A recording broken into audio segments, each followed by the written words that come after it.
Hi everyone, আসসালামু আলাইকুম। আপনারা সবাই কেমন আছেন? আশা করি প্রত্যেকেই ভালো আছেন।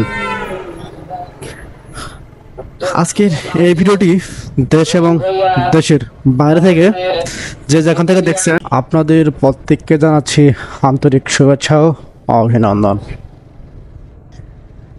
আজকের এই ভিডিওতে কথা বলবো এই সুজুকি জিক্সার মোটন বাইকটা অনেক দিন চালাইলাম। চালানোর পরে গাড়ি সব কিছু ফিডব্যাক ভালো পাইছি। প্রত্যেকটা বাইকের কিন্তু ভালো মন্দ থাকে, ওই রকম এই বাইকও কিছু ভালো এবং কিছু মন্দ দিক রয়েছে। এটা কিন্তু সচরাচর আমরা সবাই জানি।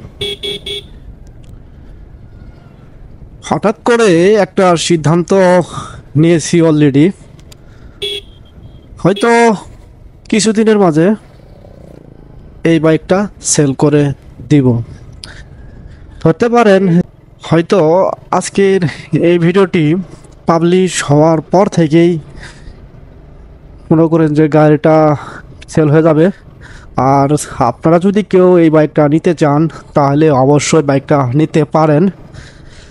এই বাইকটা এখন পর্যন্ত আমি 20,252 কিলোমিটার পর্যন্ত চালিয়েছি।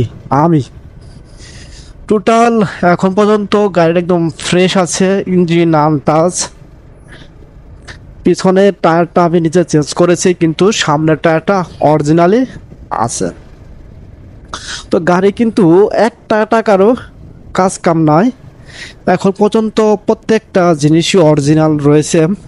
তবে যেগুলো আমি মডিফাই করেছি, যেমন লকিং গ্লাস, আপনার মাস্টার সিলিন্ডার, ক্লাস লিভার, এগুলো যদি আপনারা চান যে স্টকে যেটা থাকে সেইটাই দেন, ওইটাও দিতে পারবো। তবে এই বাইকটা হয়তো আপনারা এই আমার এখানে আইসা দেখে শুনে যদি আপনারা দিতে চান তাও নিতে পারবেন। অবশ্যই আমার কন্ট্যাক্ট নাম্বার দেয়া থাকবে। অ্যাকচুয়ালি এই বাইকটা যারা নেবেন আশা করি আপনারা ভালোভাবেই চালাতে পারবেন, আপনাদের এরকম কোনো প্রবলেম হবে না। এখন পর্যন্ত যেহেতু আমার কোনো প্রবলেম হয়নি, আর আপনাদের হবে না। আর আমার যদি টুকটাক কিছু কাজকাম থাকে সেটা কিন্তু আমি মানে আসতে দেরি বা বাঁচতে দেরি, কিন্তু আমি কাজ সারতে দেরি করি না। কারণ হলো যেহেতু আমি এই বাইকটা নিজে চালাই, নিজে রাইড করি, সেহেতু এই বাইকে কোনো ত্রুটি আমি রাখি না। আর যতদিন থাকবে তারপরেও রাখবো না।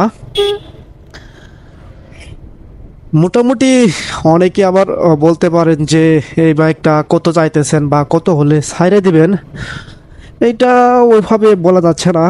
আপনারা আইসা দেখা শুনে আপনারা বাইকটা কত চলে যাচাই বাছাই করে আপনারা টেক্সট রাইড দিয়ে দেখবেন, তারপরে নেবেন। অনেকে আবার বলতে পারে যে আমি অনেক দূরে থেকে আসবো, তাহলে হয়তো গাড়ি না বললে তো আপনাদের আসা যাওয়ার সময়টা লস হবে, কিছু টাকা অপচয় হবে। তো আমি বলবো যে আপনারা যদি আসেন, যদি আপনাদের কোনোভাবেই টাকা পয়সা যদি আপনার মনে করেন যে লস দাঁড়াবে, তাহলে আমি অবশ্যই দিয়ে দিব।